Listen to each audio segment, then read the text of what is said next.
So you've been thinking about retirement. Have you ever considered you might be able to retire earlier than you thought? Give me just a second. We'll go over that.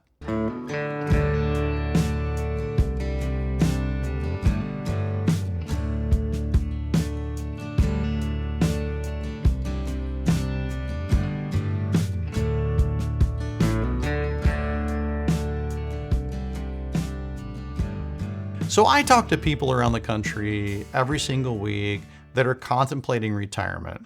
And everybody has a number in mind, but their number is usually just a product of their environment. We're all a product of our environment. It happens to us in all portions of our life. We have relationships, we have jobs, we have expectations for our family, we have expectations for our kids, we have expectations for ourselves, but those expectations usually come to us from different places. I remember years ago, I've been doing this over 25 years, helping people manage investments for retirement. And there was this number, and it was $1 million.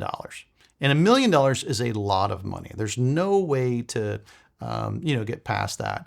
But if you go back to movies from the 80s or conversations that you would have, you would think that if you had $1 million today, you could do anything you wanted. And the fact is you can't necessarily do that anymore. I realize how being a millionaire in the 80s was obviously because of inflation and literally a million other things. Today, $1 million or $500,000 or $10 million doesn't mean as much as it used to.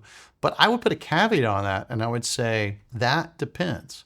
And I don't want people to get hung up on a particular number. I need $1 million, or I need $2 million, or I need $10 million.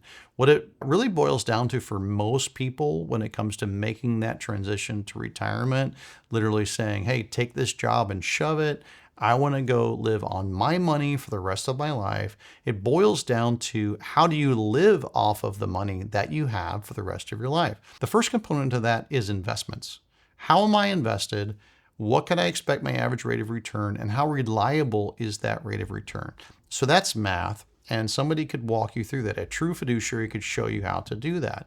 But what I think is interesting is a lot of people are out there working right now in jobs that maybe they like, maybe they don't like.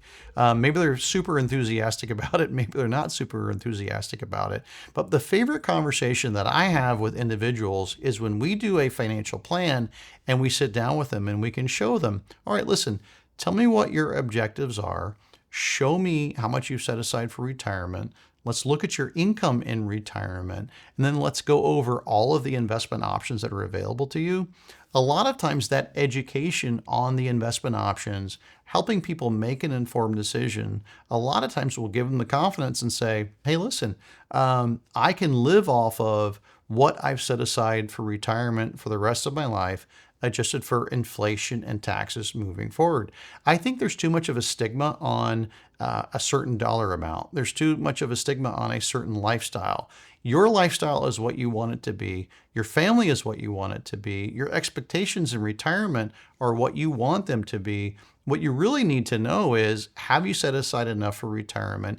Can you get a reliable income adjusted for inflation and taxes moving forward? And financial planning can do that for you. So if you're wondering, could I retire right now? Am I close to retirement? How much do I need to set aside to be retired to meet my objectives in retirement? It's basically sitting down, doing an analysis, a truly comprehensive financial plan that shows you how to map that out. It's a financial roadmap, a retirement flight plan moving forward. And that can be done by a true fiduciary who sits down, does the analysis, does the planning, and helps you put together a plan in retirement that you can implement, whether on your own or with that advisor. Thank you for watching.